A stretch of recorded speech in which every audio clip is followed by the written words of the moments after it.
Hi, I'm Kayla with WTI, and if you love Uno but want to step it up a notch, try this Sonic the Hedgehog Uno game. My son loves Sonic, so this was the perfect addition to our game collection. What's awesome about this game is yes, you play with your traditional Uno rules. You want to get down to one card, yell Uno, and then be the first one with no cards left. But this has a lot of fun spins to it. What I love about the cards is it has all of your favorite Sonic characters, the good guys and the bad guys. But what's really cool is the special action cards.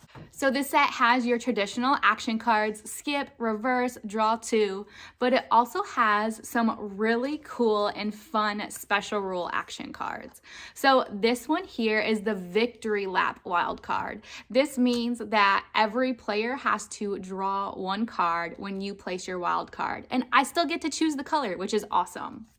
It also has two other wild cards, your traditional that you get to choose the color, and then the draw for wild card. So when you have this, you can rule the game and change it in a matter of seconds. If you don't have the color, then you lay this card and the next player has to draw four cards. This Sonic the Hedgehog Uno is not only great for playing and having fun, but we've also had a lot of fun working with colors and numbers and the characters with it too. So if you're looking for a nice spin on Uno, then check out Sonic the Hedgehog Uno. But that's just our point of view.